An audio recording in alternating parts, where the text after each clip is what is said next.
لڈو کھیلتے ہوئے، وہ ایک الگ چیز ہے، وہ بے ایمانی ہے جس کو ہم نے بچوں میں بیمانٹی بنا دیا تھا.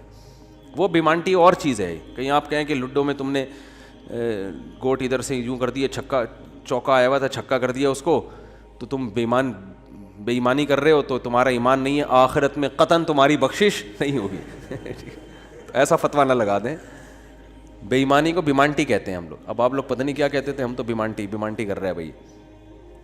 تو یہ وہ بیمانٹی نہیں ہے.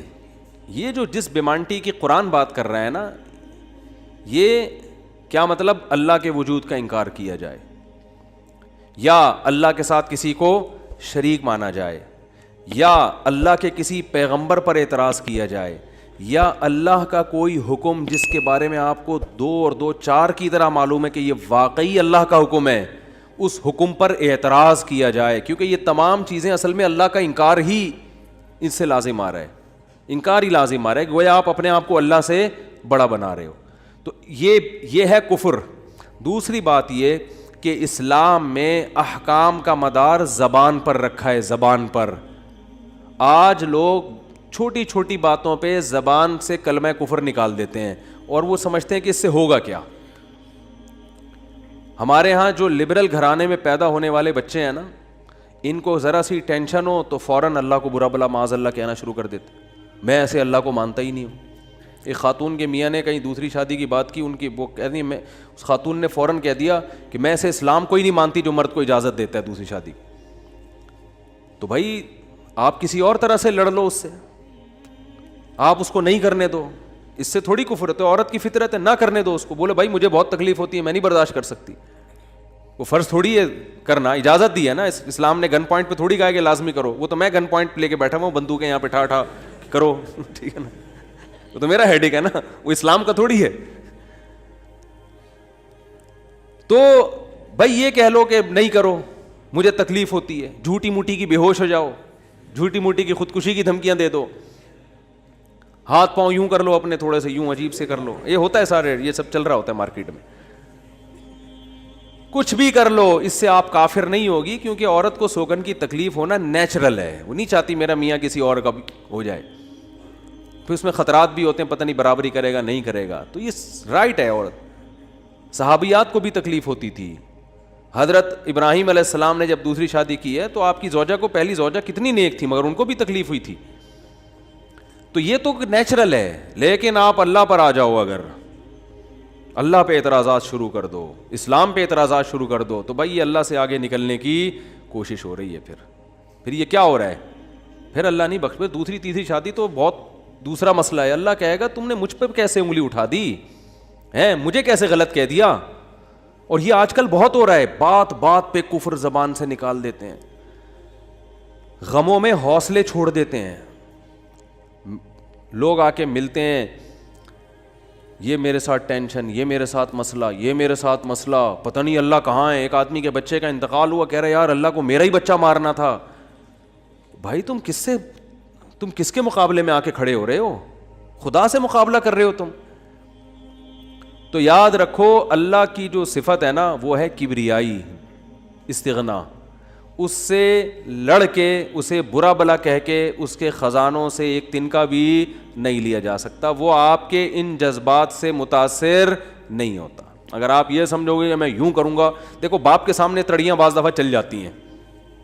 باپ کے سامنے بعض دفعہ تڑیاں، میں ابا کو مانتا ہی نہیں جو مجھے جائیداد سے ہے نا آگ کر دیں اور مجھے گاڑی نہ لے کے دیں. ابا ہو سکتا ہے متاثر ہو کے بولیں بھائی چل یار یہ گاڑی تیرے نام کر دی میں نے، یہ پلاٹ تیرے نام کر دیا، میرا بیٹا تو مجھے ماننے سے انکار کر رہا ہے.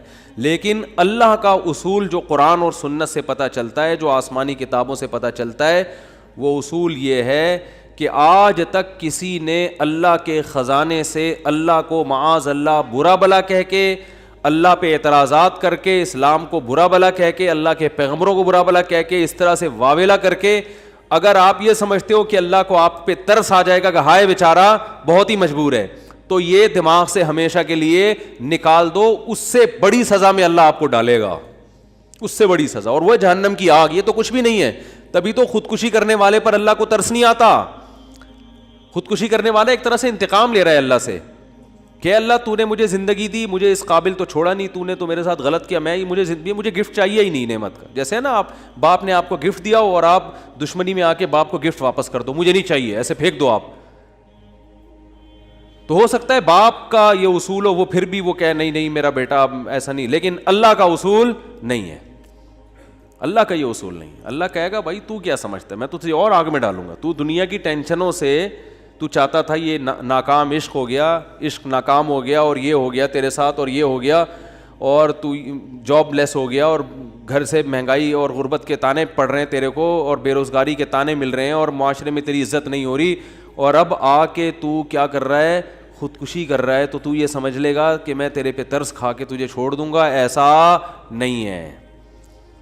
نبی صلی اللہ علیہ وسلم نے فرمایا جس نے خودکشی کی, جس طرح سے اپنے آپ کو ہلاک کیا ہے نا, تو قیامت تک برزخ کی زندگی میں اسی طرح سے اپنے آپ کو ہلاک کر کے مارتا رہے گا. اللہ کہے گا یہ زہر پی کے مرا تھا نا, زندگی دے گا اللہ برزخ میں, اور کہے گا یہ زہر کی بوتل پی دوبارہ, اور اسی طرح تیری آنتیں کٹیں گی. جس طرح اپنے آپ کو مارا ہوگا برزخ میں, قیامت تک اسی طرح اپنے آپ کو مارتا رہے گا وہ. یہ بہت بڑی غلط فہمی ہے کہ ہم واویلا کر کے اللہ کو اپنی طرف متوجہ کر سکتے ہیں, ہم زبردستی کر کے اللہ کو اپنی طرف مائل کر سکتے ہیں. ایسا بالکل بھی نہیں ہے. بعض لوگ غموں سے پریشان ہو کے گناہ کرنا شروع کر دیتے ہیں, سمجھتے ہیں کہ یار میرا تو حق بنتا ہے, میں تو سٹا لگاؤں گا, میں تو ٹینشن میں آیا ہوا ہوں, میں تو شراب پیوں گا, میرے ساتھ یہ ہو رہا ہے تو میرا تو بھائی آپ پیو گے تو یہ نہ سمجھو کہ اللہ آپ سے خوش ہو جائے گا کہ جی آپ کو ایک غم آیا تھا, اس غم میں آپ نے چونکہ شراب شروع کی ہے ٹینشن ختم کرنے کے لیے, تو اب اللہ کو ترس آئے گا, نہیں اس پہ شراب کیا ہو گئی ہے, معاف ہو گئی ہے, یہ بیچارہ اس کا کیا بنتا تھا, رائٹ بنتا تھا, اس کو تکلیفیں اتنی دی ہیں. ایسا نہیں ہوگا بھائی, اس خوش فہمی میں مبتلا مت ہونا. یہ اصول ہے, اللہ کا قانون ہے, یہ قرآن سے پتہ چلتا ہے, حدیث سے پتہ چلتا ہے. اللہ کو جھکنے والا بندہ پسند ہے. جو اللہ بنانا چاہتے ہیں نا اپنی مخلوق کو, وہ کیا بنانا چاہتے ہیں, میں تمہارے ساتھ اچھا سلوک کروں برا سلوک کروں, تم بندے ہو, بندے بن کے رہو, ٹھیک ہے نا, کیا رہو, تم نے بس دعا ہی مانگنی ہے, اللہ یہ سب میرے ساتھ جو ہو رہا ہے یہ ٹھیک کر دے, میں ٹھیک کروں نہ کروں, تم نے ساری عمر کیا کرنا ہے, بس یہی مانگنا ہے کہ اللہ ٹھیک کر دے, اللہ محتاج ہیں, اللہ یہ بھی ٹھیک ہو جائے, اللہ یہ بھی ٹھیک ہو جائے, اللہ بے روزگار ہوں روزگار دلا دے, میری مرضی روزگار دوں یا نہیں دوں, نہیں بھی دوں تم نے یہی کہنا ہے اللہ دلا دے. ساری زندگی اسی دعا میں گزارنی ہے تم نے, چاہے میں تمہاری دعا قبول کروں چاہے تمہاری دعا قبول نہ کروں, کیونکہ تم بندے ہو, میں خدا ہوں, خدا تم تھوڑی ہو, تمہاری تھوڑی چلے گی زمین پہ. بہت سے لوگ یہ فالٹ ہے, دعائیں نہیں قبول ہو رہی, تبھی تو وظیفوں کی طرف جاتے ہیں. اولاد نہیں ہو رہی, کوئی وظیفہ بتا دے, او بھائی دعا مانگ لے, اولاد کہہ رہے دعا تو مانگ کے دیکھ لیا ہے, وہ تو ہو ہی نہیں رہی, تو کوئی ٹیکنیکل طریقہ ہو اولاد کا, سے کیسے ہو جائے گی بھائی, ٹیکنیکل طریقے تو نہیں ہے. یونس علیہ السلام جب مچھلی کے پیٹ میں تھے, کتنا بڑا غم لگا نا آپ کو.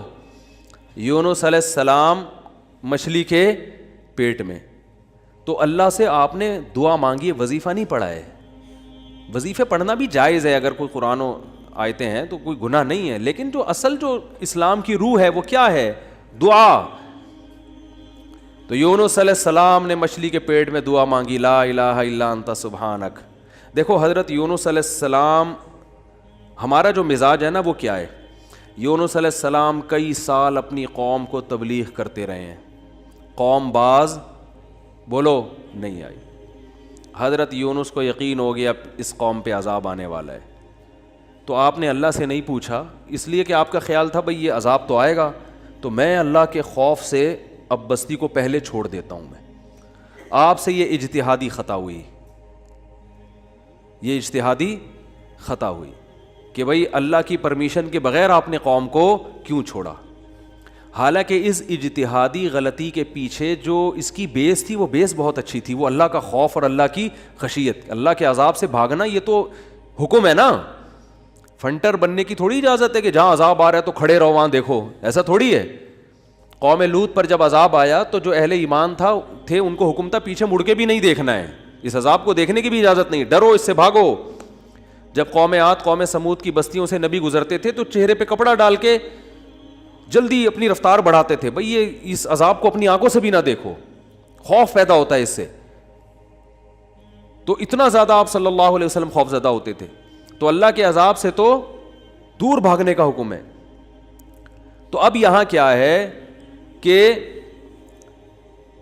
کیا بات چل رہی تھی یار, حضرت یونس علیہ الصلاۃ والسلام اللہ کے عذاب کے ڈر سے اپنی قوم کو چھوڑ کر نکل گئے. یہ بیس بالکل ٹھیک ہے بھائی, جب اللہ کا وعدہ بھی یہی ہے کہ جو قوم ایمان نہیں لے کر آئے گی تو میں اس کو تباہ کر دوں گا. تو حضرت یونس علیہ السلام کو خیال ہوا کہ بھائی یہاں سے نکل جاؤ. جب بیٹھے ہیں کشتی میں, کشتی ڈوبنے لگی تو ملا نے کہا بھائی وزن کشتی میں زیادہ ہے, ایک آدمی کو نیچے اترنا پڑے گا ورنہ سب ڈوب جائیں گے. کون اترے گا بھائی؟ قرآن اندازی ہونی چاہیے. قرآن اندازی میں نام کس کا آیا؟ یونس علیہ السلام. تو بتاؤ ہم ہوتے, ہم کہتے ساری زندگی تبلیغ کرتا رہا, اب جب عذاب آنے والا ہے تو اللہ کے خوف سے ہی نکلا میں, اس کا صلہ یہ مل رہا ہے کہ ڈوبنے والا کون ہے؟ بولو, میں ہی ہوں. بھائی مجھے تو زیادہ پروٹوکول, اللہ تعالیٰ کو 6 کشتیاں میرے لیے پہلے سے سمندر میں رکھنی چاہیے تھی نا, کیا ہو گیا؟ یہ ہماری سوچ تو یہی ہے کہ میں نے چونکہ فجر کی نماز پڑھی ہے تو میری دکان پہ کسٹمر 6 گنا زیادہ آنے چاہیے, پیسے سارے وہ کما رہے ہیں, نمازیں میں پڑھ رہا ہوں. اچھا میرے پر لوگ اعتراض یہ بھی کرتے ہیں کہ احتیاط اس نے کی, اس کو کرونا ہو گیا اس نے احتیاط نہیں کی, اس کو نہیں ہوا, یہ مفتی لوگوں کو الو بنا رہا ہے. تو بالکل یہی ہے کہ نماز میں پڑھ رہا ہوں, روٹی کس کو مل رہی ہے؟ اس کو مل رہی ہے. احتیاط میں کر رہا ہوں, وہ کرونا بھی مجھے ہی ہو رہا ہے. ٹھیک ہے نا, ٹھیک ہے نا. تو اب اللہ سے تھوڑی کوئی لڑ سکتا ہے بھائی, تو اللہ کی مرضی, جو اب احتیاط کے باوجود بھی کسی کو بیماری لگا دے, اور ایسے ہے گلے مل رہے ہیں اور روزانہ چھینک رہے ہیں ایک دوسرے کے منہ پہ, انہیں کچھ نہیں ہو رہا, وہ تو اب اللہ کی مرضی, اللہ سے تھوڑی کوئی لڑ سکتا ہے. لیکن ہم تو ظاہر کے مکلف ہیں نا, ہم تو اسباب کے مکلف ہیں, تو اس لیے حکم دیا جاتا ہے احتیاط کا. تو خیر جب تک کرونا ختم نہیں ہوگا ہم بھی آپ کا پیچھا نہیں چھوڑیں گے, یہ ذہن میں رکھو آپ. تھوڑا تھوڑا جیسے 4 شادیاں آتی ہیں نا تڑکے میں, اس طرح یہ بھی آتا رہے گا تڑکے میں, کیونکہ لوگ نہیں کر رہے احتیاط تو کیا کریں. اچھا خیر, بات ہی کہاں چل رہی تھی؟ تو یونس علیہ السلام کی جگہ ہم ہوتے تو بھائی ہماری حالت کیا ہوتی ہے. اللہ جیسے تبلیغ میں ہم میں سے کوئی گیا ہوا ہوتا 4 مہینے کے لیے, 4 مہینے کے لیے تبلیغ میں نکلے ہوتے, اللہ کے راستے میں واپس آ رہے ہوتے تو پتہ چلا کچھ یعنی کنوینس ہی نہیں مل رہی, پولیس والے پکڑ کے لے گئے, کسی کیس میں بند کر دیا, تو کیا وسوسے آتے ہیں دماغ میں. جیسے حج کرنے گئے نا, ایک آدمی حج کرنے گیا, لٹ گیا وہاں پہ نا جیب کتروں نے, تو وہ کہہ رہا ہے اللہ میں نے تو سنا تھا حاجی تیرے مہمان ہوتے ہیں, تو ہم نے تو دنیا میں کسی کو نہیں دیکھا کسی نے اپنے مہمان کس کی یہ انسلٹ کی ہو. ٹھیک ہے نا, ہم نے تو نہیں دیکھا, میں تیرا مہمان بن گیا اور کچھ بھی نہیں بچا میرے پاس, سب کچھ ہی لٹ گیا. تو جلا ہوا آدمی تھا. تو یونس علیہ السلام کی جگہ کوئی اور ہوتا, ہم جیسے نالائق ہوتے, تو ہم کہتے ہیں اللہ ساری زندگی قوم کی مخالفت لے کے تبلیغ کرتا رہا, اپنا تن من دھن لگا دیا, نہ کاروبار کی طرف توجہ, نہ کوئی پیسے کمانے, جو روکھی سوکھی ملی کھا لیا. پیغمبروں کا تو کوئی اجرت بھی نہیں ہوتی, وہ تو بالکل ہی اللہ توکل پہ چل رہے ہوتے ہیں. اے اللہ غربت میں وقت گزارا, کبھی کھانے کو ملا نہیں ملا, بس تیرے دین کو فوکس کیا. اب جب عذاب آنے والا ہے تیرا اس قوم پہ, تو تیرے خوف سے نکلا میں, جو تیرا ہی حکم ہے کہ مجھ سے ڈرو, میرے عذاب سے ڈرو. اب کم از کم کوئی 2-4 کشتیاں یا ہوائی بحری جہاز کوئی کھڑا ہوا ہوتا میرے استقبال میں, اور اگر نہیں تھا میں نے اپنے خرچے سے پہ کشتی لی ہے میں نے. ٹھیک ہے نا, ذمہ داری کس کی بنتی تھی اللہ؟ ذمہ داری تیری بنتی تھی کہ کشتی کا انتظام تیری طرف سے ہو. بھائی گورنمنٹ اگر کسی فوجی کو کسی مہم پہ بھیجتی ہے, اب جو امریکہ کے فوجی افغانستان آئے ہوئے ہیں ان کو باعزت واپس نکالنا کس کی ذمہ داری ہے؟ بولو نا, امریکہ کی ذمہ داری ہے نا. تو تبھی تو فوجی کہہ رہے ہیں بھائی تم نے ہمیں عزت کے ساتھ جب بھیجا ہے تو عزت کے ساتھ پٹھانوں سے بچا کے نکالنا کس کی ذمہ داری ہے؟ یہ امریکہ کی ذمہ داری ہے نا. تبھی امریکہ قطر میں کوشش میں لگا ہوا ہے کہ بھائی یہ کسی طرح اپنی عزت بچا کے واپس آ جائیں گے. اور بالکل صحیح کر رہا ہے امریکہ اپنے لحاظ سے, اس کا فرض بنتا ہے جب آپ نے فوجیوں کو بھیجا تو واپس بھی تو لے کر آؤ نا ان کو. تو بالکل میرے بھائی یہ بات ذہن میں آ سکتی تھی یونس علیہ السلام کے کہ اللہ یہ سب میں نے تیرے لیے کیا ہے, اب تیرا عذاب آ رہا ہے تو مجھے تو یہاں سے فرار ہونا ہے بستی سے, تو کشتی کا انتظام کرنا میرے ذمے نہیں ہے بلکہ کس کے ذمے ہے؟ تیرے ذمے. چلو میں نے اپنے خرچے پہ کر لی. اب اے اللہ تو خود ہی اگر ڈوب رہی, اول تو ڈوبنی نہیں چاہیے, تجھے تو یہ طاقت ہے کہ 100 آدمی بھی کشتی میں بیٹھ جائیں, جب تک تیری مرضی نہیں ہوگی کشتی کلٹی بولو نہیں ہوگی, یہ نہیں کلٹی ہو سکتی. دوسری آزمائش تو نے یہ اس آزمائش میں ڈال دے گی, کشتی کلٹی ہو رہی ہے. اور اگر کلٹی ہو بھی رہی ہے تو ایسے ایسے نالائق لوگ اس کشتی میں بیٹھے ہوئے ہیں. کار آمد تو صرف اس میں یونس علیہ السلام تھے, باقی تو سارے نالائق, کیونکہ مشرک لوگ تھے سارے, بت پرست, پان گٹکے والے, سگریٹ والے, تمباکو والے, سارے اس میں بیٹھے ہوئے ہیں. وہ تو پتہ نہیں کیا کیا نشہ کرتے ہوں گے, سارے ایک نمبر کے چور یہاں بیٹھے ہوئے ہیں کشتی میں. تو اللہ ان میں سے کسی کو تو خود ہی جو ہے نا ڈلوا دیتا. اور قرآن اندازی ہو رہی ہے تو نام کس کا آ رہا ہے؟ میرا نام آ رہا ہے, جس نے ساری زندگی تبلیغ کی. تو اور پھر کمال یہ کہ بڑی آزمائش کیا کہ چلو کشتی میں اگر چھلانگ لگا کے نیچے گرنا ہی تھا, ان لوگوں نے ڈال دیا, بھائی آپ کا نام آیا, آپ کو اترنا پڑے گا.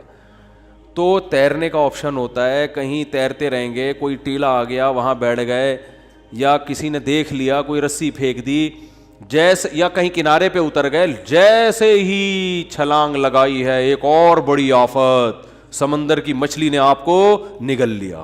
کتنا خوف, ایک حرف زبان سے ناشکری کا نہیں نکل رہا پیغمبر کی, کہ اللہ مروا دیا تو نے. تو یہ کیا خوف ہوتا ہے, سمندر کا اپنا ایک خوف ہے بھائی, کبھی یہاں نہیں سمجھ میں آئے گا, جاؤ سمندر میں جا کے پتہ چلے گا.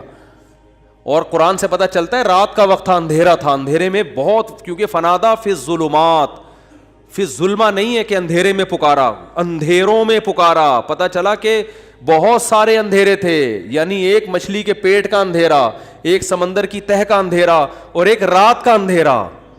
کس قدر خوف.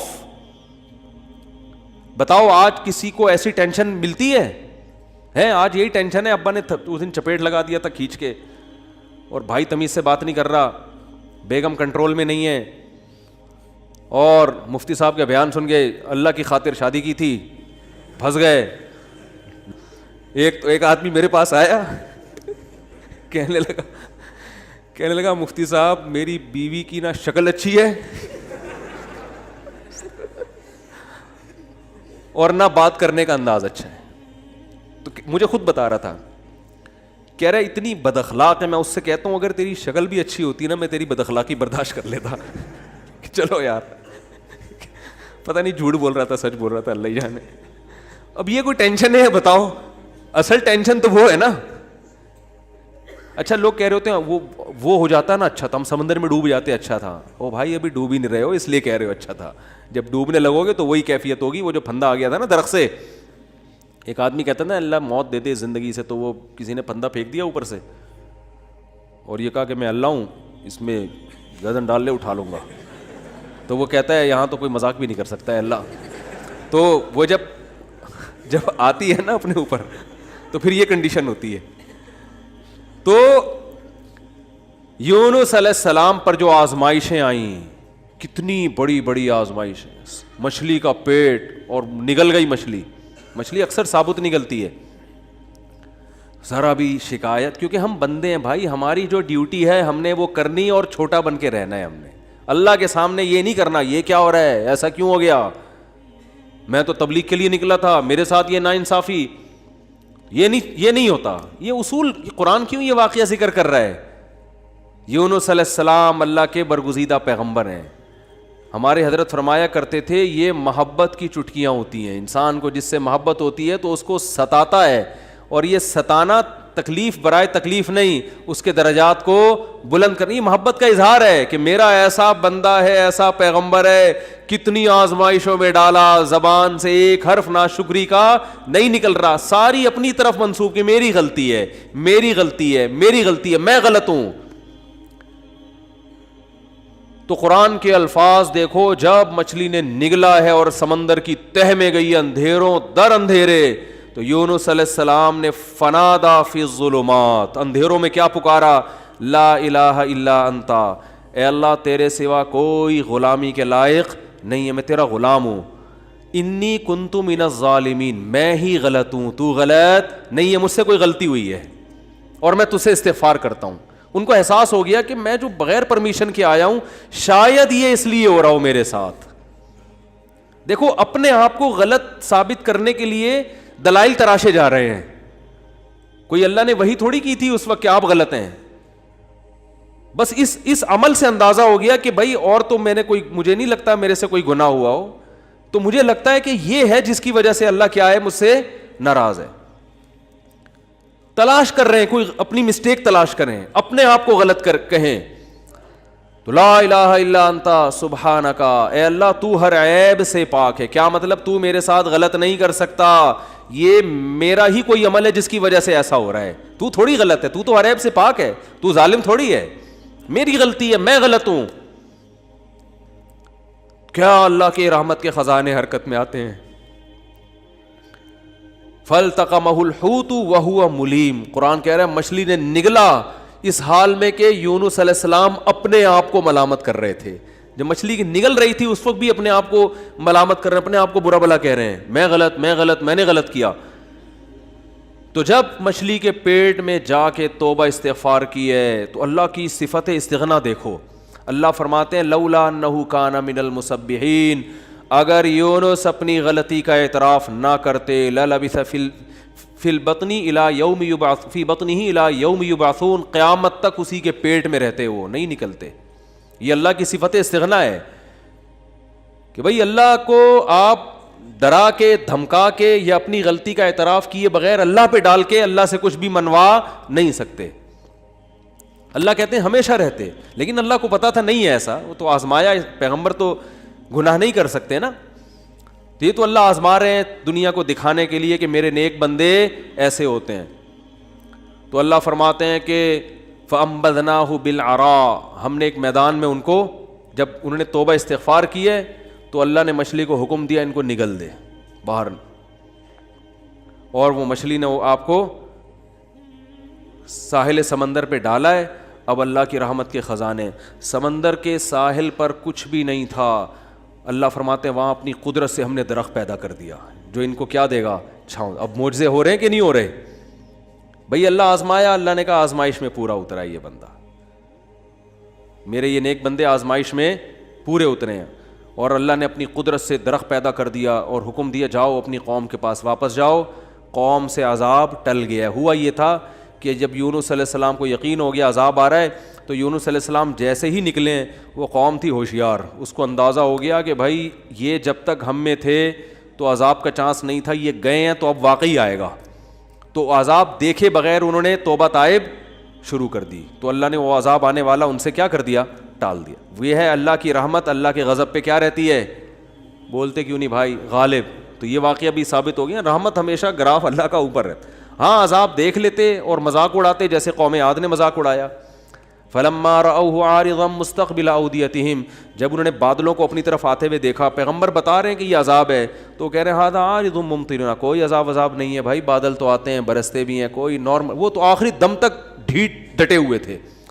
اب کیونکہ اللہ کی صفت غضب بھی ہے, رحمت غالب تو رہتی ہے, لیکن ایسا نہیں ہے کہ غضب ختم ہی ہو گیا ہے. پھر اللہ نے عذاب بھیجا اس قوم پہ, 7 دن 8 راتیں تیز ہوائیں چلی ہیں, 8 دن 7 راتیں, اور ایسا اٹھا کے اس قوم کو پٹخا ہے کہ اللہ فرماتے ہیں کہ انہم اعجاز نخل خاویہ. 1 ہفتے کے بعد ایسا لگ رہا تھا کھجور کے تنے ہیں جو اوندھے پڑے ہوئے ہیں, بڑے بڑے قداور لوگ تھے وہ. اللہ نے تو اس لیے میرے بھائی جب کوئی غم آئے, پریشانی آئے, تو واویلا نہ مچایا کرو, رونے دھونے کی اجازت ہے. یہ بے صبری نہیں ہے, جب انسان کو غم ہوتا ہے روتا بھی ہے, ہائے ہوئے بھی کرتا ہے, لیکن اللہ کو برا بھلا کہنا شروع کر دینا, میرے ساتھ اللہ یہ کر رہا ہے, میرے ساتھ اللہ میں ہی ملا ہوں اللہ کو. آپ کا کام ہے غلامی, مانگتے رہنا ہے, مانگتے رہنا ہے, مانگتے رہنا ہے. اکثر ایک واقعہ علماء بتاتے ہیں, کتابوں میں لکھا ہوا ہے کہ ایک بزرگ حج کرنے جاتے تھے, حج کرنے کے بعد ندا آتی تھی قبول نہیں ہوا. کیا ندا آتی تھی؟ قبول نہیں ہوا. تو وہ دوبارہ چلے جاتے اگلے سال, جب حج کرتے پھر ندا آتی قبول نہیں ہوا, وہ پھر چلے جاتے. تو کسی نے کہا کہ آپ خود ہی بتاتے ہو کہ جب میں حج سے فارغ ہوتا ہوں آسمان سے ایک ندا آتی ہے کہ قبول نہیں ہوا, تو پھر کیوں جاتے ہو بار بار. تو انہوں نے کہا بھائی میرا کام ہے حج کرنا, اپنی کوتاہیوں کی اصلاح کرنا, قبول کرنا کس کا کام ہے؟ اللہ کا. اب اللہ سے تو لڑ تھوڑی سکتا ہوں, اور یہ بھی نہیں ہے کہ اب فنٹر نہیں بنو کہ اب تو ہم نہیں جائے گا بھائی, اب تھوڑی 2 دفعہ چلے گا، 3 دفعہ چلے گا، ہر دفعہ یہ آواز آ رہی ہے، اب تھوڑی ہمارے پاس اور بھی دنیا میں غم ہے بھائی، یہ حج ہی کرتے رہیں گے کیا؟ یہ ہوتا اصل میں لوگوں کا یہ رویہ ہو گیا ہے. دعا میں بہت ہو رہا ہے یہ، یار ہم نے دعا، مفتی صاحب 6 دفعہ دعا مانگ لی پھر بھی فائدہ نہیں ہو رہا. اب یہی تھوڑی کہ دعا مانگتے بول نہیں رہے ہوتے، مفتی صاحب سے ڈر رہے ہوتے ہیں تو بھائی اتنا اللہ سے ڈر لو. وہ بعض تو بول بھی دیتے ہیں. تو بھائی 6 دفعہ 10 دفعہ 100 دفعہ دعا مانگنے میں کیا جا رہا ہے یار؟ اللہ کے سامنے ہاتھ اٹھا کے مانگنے سے زیادہ بھی کوئی مزیدار عمل ہو سکتا ہے؟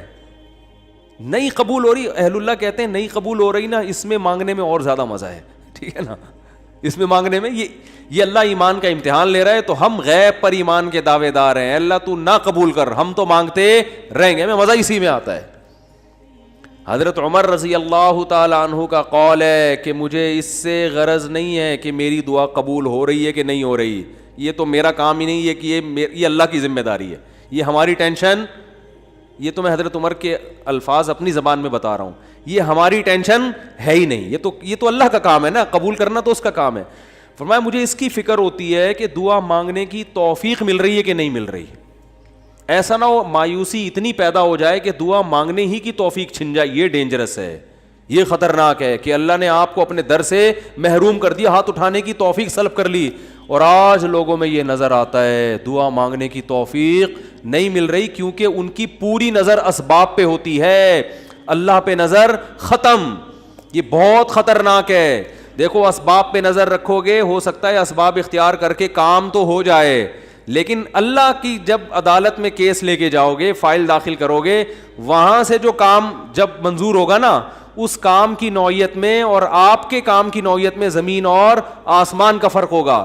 جب اللہ کے سامنے کیس لے گئے، کام خراب بھی ہوگا تو بنے گا، اور جب اسباب پہ نظر رکھو گے بنے گا بھی تو ہو سکتا ہے اس میں خیر نہ ہو، یہ کوئی الٹا کام ہو رہا ہو. جس کام سے آپ نے اللہ کو نکال دیا، اب اس میں خیر کی توقع نہ رکھیں.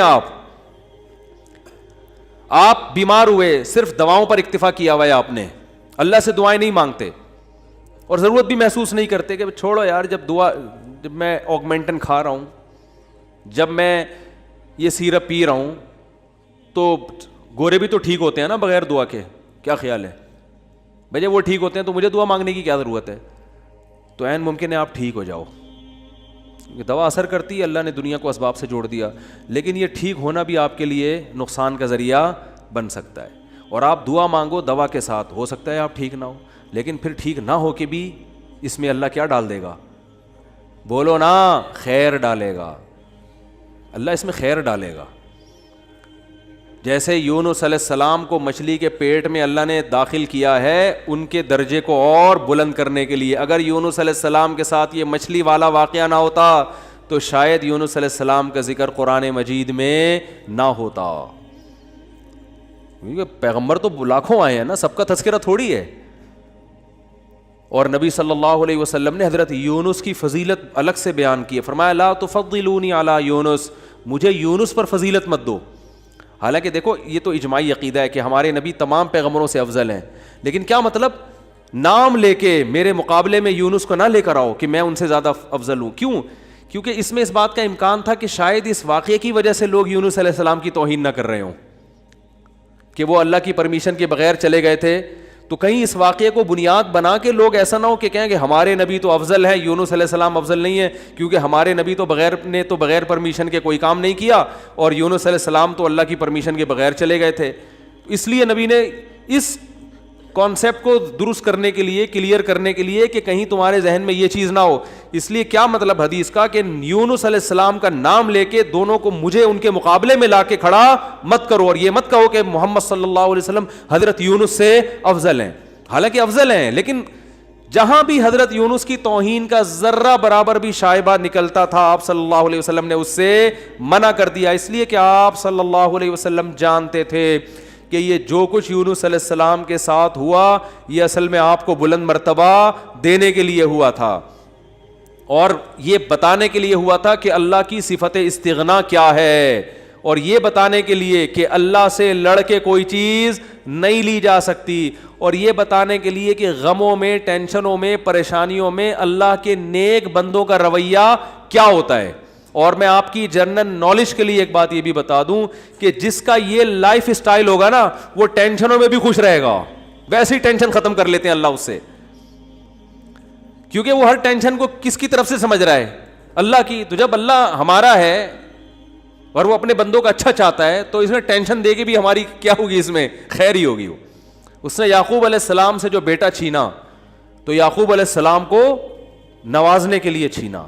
یوسف علیہ السلام کو جو بچپن میں باپ سے الگ کر دیا مصر کا بادشاہ بنانے کے لیے کیا اس نے, نہ چھنتے نہ بادشاہ بنتے. تو ہمارا کام ہے ہر برائی اپنے کھاتے میں ڈالیں. سمجھ رہے ہو کہ نہیں سمجھ رہے؟ اور ہر اچھائی کس کی طرف منسوب کریں؟ اللہ کی طرف. دیکھو جن بھی یہ ایک چیز جانتے ہیں, حالانکہ جن میں تو شر غالب ہوتا ہے, لیکن اس معاملے میں جن ہی ہم سے اچھے.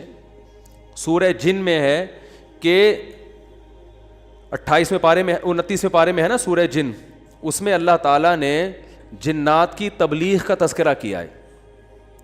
ہوا یہ تھا کہ رسول اللہ صلی اللہ علیہ وسلم قرآن مجید کی تلاوت فرما رہے تھے تہجد میں. مسجد جن وہاں مکہ میں موجود بھی ہے.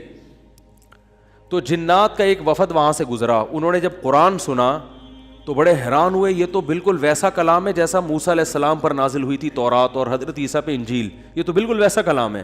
یعنی ان کو اندازہ ہوا کہ یہ پیغمبر ہیں. وہ ہو سکتا ہے جن بھی پڑھے لکھے ہوں, یعنی اہل کتاب میں سے ہوں.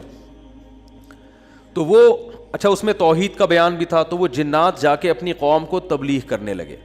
اچھا پھر ایک اور واقعہ یہ ہوا تھا کہ جنات جب آسمانوں پہ جاتے تو شہاب ثاقب کے ذریعے ان کا آسمانوں پہ داخلہ بند کر دیا گیا. تو یہ خبر بھی جنات میں پھیل گئی کہ پہلے ہم جاتے تھے کچھ نہیں ہوتا تھا, اب جانا روک دیا جا رہا ہے.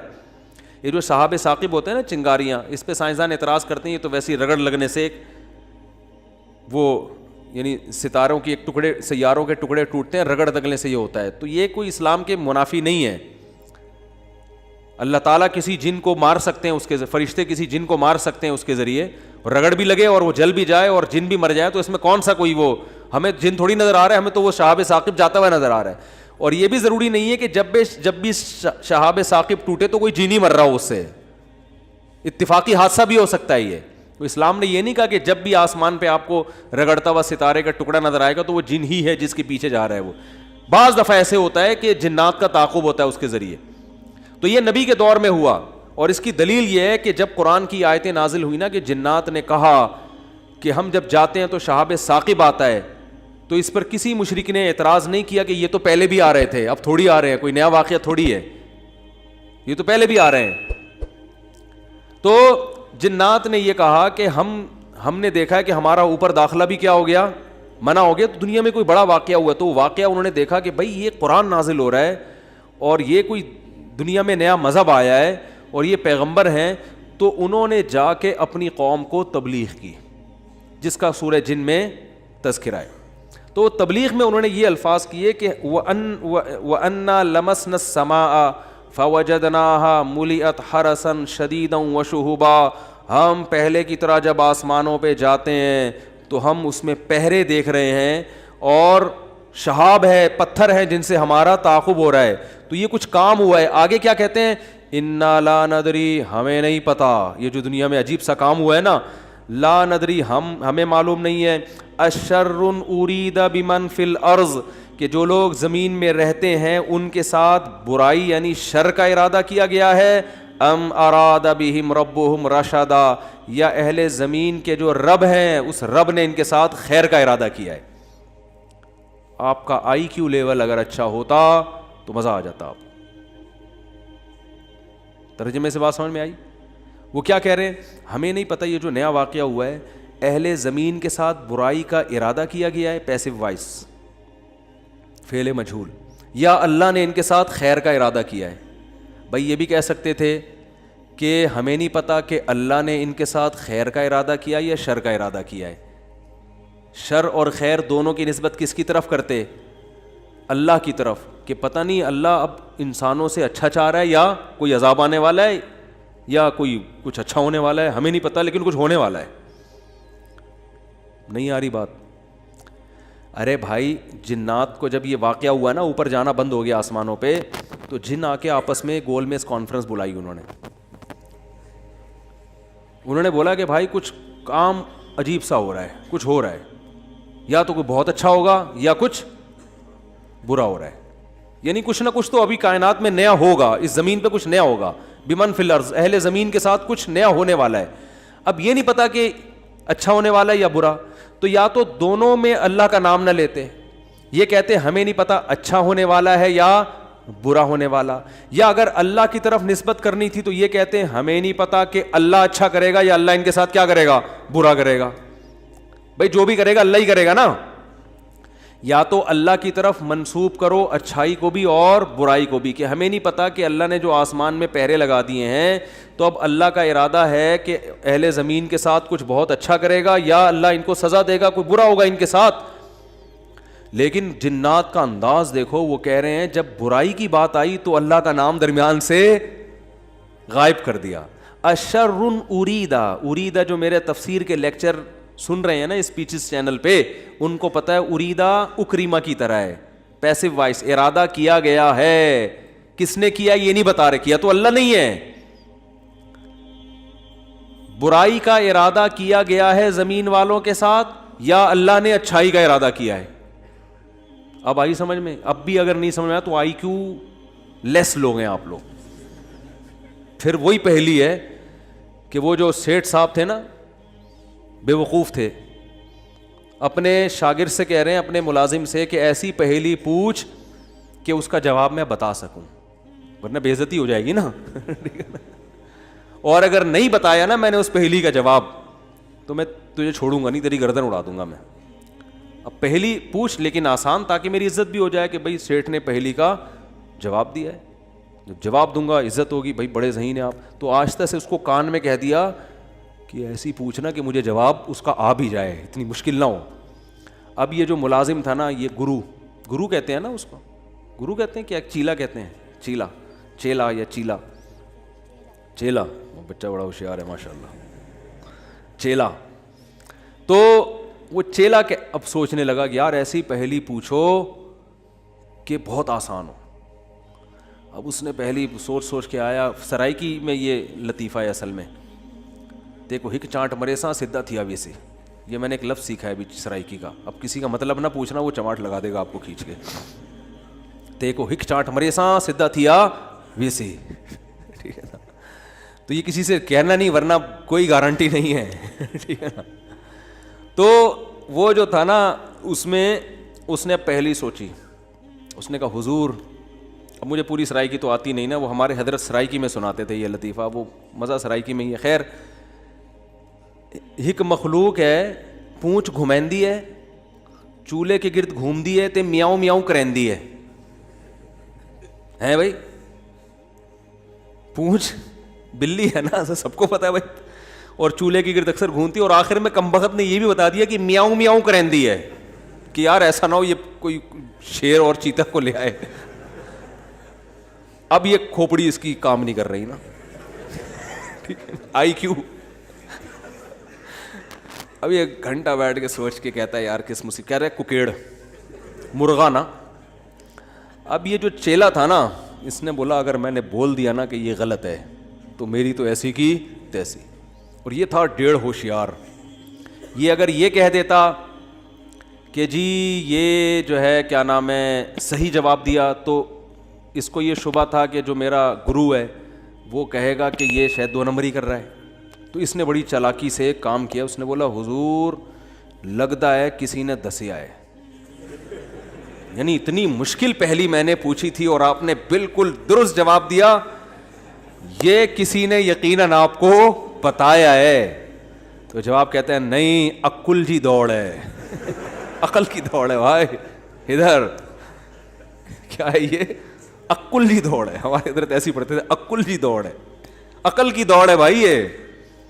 تو میں نے اتنی ڈیٹیل میں آپ کو بتایا, اب بھی سمجھ میں نہیں آ رہا کہ جنات کیا کہہ رہے ہیں, انا لا ندری, ہمیں نہیں پتا, اشر ارید بمن فی الارض, کے زمین والوں کے ساتھ شر کا ارادہ کیا گیا ہے, ام اراد بہم ربہم رشدا, یا رب نے خیر کا ارادہ کر لیا ہے. تو کتنی تمیز ہے جنات میں ہے بھائی. حالانکہ شر کا ارادہ بھی اگر کیا ہے تو اللہ نے کیا ہے, خیر کا ارادہ بھی کیا ہے تو کس نے. لیکن قرآن جنات کے ان الفاظ کو نقل کر کے, قرآن نہ سمندر ہے.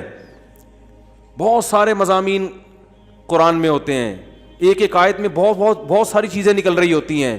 تو یہاں یہ جہاں یہ بات ثابت ہو رہی ہے, تبھی تو فقہاء نے بیان کیا نا کہ قرآن اور حدیث سے استدلال 4 طریقوں سے ہوتا ہے: عبارت النص, اشارت النص, اقتضاء النص اور دلالت النص. 4 طریقے ہیں جہاں سے فقہاء قرآن و سنت سے مسائل نکالتے ہیں, جو اصول فقہ میں پڑھائے جاتے ہیں. جو آج کل جو نئے محقق آ رہے ہیں نا مارکیٹ میں, انہوں نے ان میں سے کوئی اصول بھی نہیں پڑھا ہوتا. تو اس سے یہ بھی پتہ چل رہا ہے قرآن تمیز بھی سکھا رہا ہے ہمیں کہ جنات سے تمیز سیکھ لو, ہمیشہ شر کی نسبت اپنی طرف کرو. صحیح ہے نا, میری وجہ سے ایسا ہوا, یہ ساری خرابی کس کی وجہ سے ہوئی ہے؟ میری وجہ سے ہوئی ہے. بھائی میری کوئی کوتاہی ہے جس کی وجہ سے شکست ہوئی ہے. جیسے غزوہ احد میں شکست ہوئی تو صحابہ نے تو اپنے آپ کو جھونک دیا تھا, شکست ہو گئی تو قرآن نے کیا کہا؟ تمہاری وجہ سے ہوئی ہے. ٹھیک ہے نا, تم نے پیغمبر کی اس معاملے میں اطاعت نہیں کی. صحابہ نے یہ نہیں کہا واہ ہم مدینہ چھوڑ کر آ گئے پیغمبر کے لیے, ہے بھائی اتنے ساری ہم نے قربانیاں دے دیں اور اسباب کی دنیا میں کامیابی کی امید نہیں تھی, پھر بھی ہم نے اپنے آپ کو میدان جنگ میں لے جا کے جھونک دیا. اب ایک گھاٹی پہ اگر 50 آدمیوں کے میں سے چند لوگوں نے اگر امیر کی اطاعت نہیں کی تو اس کی ہم سب کو اتنی بڑی سزا مل رہی ہے. دوسرے کوتاہی تو انہوں نے کی ہے اور قرآن کہہ رہے کہ تم نے کی ہے, سب کی طرف نسبت کیوں کی جا رہی ہے؟ صحابہ نے ایسا کوئی لفظ زبان سے نہیں نکالا, کچھ بھی نہیں نکالا صحابہ نے. اے اللہ ہماری غلطی ہے, ہم استغفار کرتے ہیں, آئندہ یہ کوتاہی نہیں ہوگی. تو کیسا کامیابی کے اصول ہیں یہ. تو بھائی دیکھو دنیا میں آپ کو اللہ کی مان کے چلنا ہے, آخرت میں پھر اللہ آپ کی مان کے چلے گا. سمجھ رہے ہو نا, پھر آخرت میں اللہ کہے گا کہ وَلَكُمْ فِيهَا مَا تَشْتَهِي أَنفُسُكُمْ, تمہیں زبان سے نہیں بولنا پڑے گا, جو دل میں تمہارے خیال آئے گا نا, خواہش پیدا ہوگی, اس دل کی خواہشات کو اللہ وہاں پورا کرے گا. دنیا آزمائش کی جگہ ہے, پیڑے کھانے کی جگہ نہیں ہے. یہاں آزمائشیں ہیں, اور اگر کوئی آزمائش نہیں ہے تو یہ خود ایک آزمائش ہے. آپ کہہ سکتے ہیں فلاں تو بڑی ہنسی خوشی زندگی گزار رہا ہے, وہ تو کوئی آزمائش ہی نہیں ہے. او بھائی یہ ہنسی خوشی زندگی خود ایک آزمائش ہے کہ یہ اللہ کا شکر ادا کر رہا ہے کہ نہیں کر رہا. اسے نہ کوئی بیماری ہے, اس کا گھر بھی ہے, اس کے بیوی بچے بھی ہیں, اس کو سکون بھی ہے, گھر میں آتا ہے بیگم تمیز سے بات کرتی ہے, اور جناب گھر سے باہر نکلتا ہے تو بیگم پوچھتی نہیں ہے واپسی پہ کہ انڈے کیوں نہیں لے کر آئے, کوئی کسی قسم کی ٹینشن نہیں ہے. یہی ہو رہا ہے نا آج کل.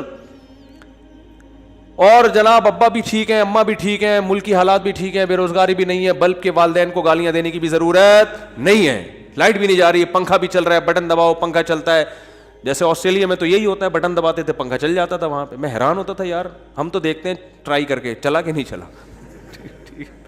ایسا ہی ہوتا ہے نا, چل گیا اے اللہ تیرا شکر ہے, نہیں چلا کوئی بات نہیں, لائٹ آنے والی ہے تھوڑی دیر میں آ جائے گی. جنریٹر چلاؤ, کھینچو پھر اس کو جا کے, کتنے تو چپک کے مر گئے جنریٹر سے بیچارے اس چکر میں. تو کوئی ٹینشن اگر نہیں ہے تو بھی بڑی ٹینشن ہے بھائی. کہیں اللہ ایسا تو نہیں ہے کہ کوئی بہت بڑی پکڑ آنے والی ہے, اللہ کی بہت بڑی پکڑ نہ آنے والی ہو, اس لیے ڈرنا ہے. تبھی کہتے ہیں نا الایمان بین الخوف والرجاء, خوف اور امید کے درمیان ہے ایمان. اللہ کی نعمتوں پہ خوش بھی ہونا ہے لیکن خوف کے ساتھ, اترانا نہیں ہے, خوف کے ساتھ. یار اللہ نے مجھے گاڑی بھی دے دی, گھر بھی دے دیا, بیوی بچے بھی دے دیے, روزگار بھی اچھا ہے, صحت بھی اچھی ہے, سب کچھ ہی مجھے مل گیا, تو کہیں یہ استدراج نہ ہو, اللہ کی طرف سے ڈھیل نہ ہو, کیونکہ فرعون کو بھی سب کچھ مل گیا تھا. صحابہ میں تو ایسا بھی ہوتا تھا جب ان کے سامنے اچھے مرغن کھانے آتے رونا شروع کر دیتے. کہیں ایسا تو نہیں ہے کہ ہم نے نبی کا جو ساتھ دیا تو اللہ تعالیٰ نے ہمیں ہمارے اعمال کا بدلہ کہیں دنیا میں ہی تو نہیں دے دیا, ایسا تو نہیں آخرت میں نہیں ملے گا, اس سے ڈر جاتے تھے وہ.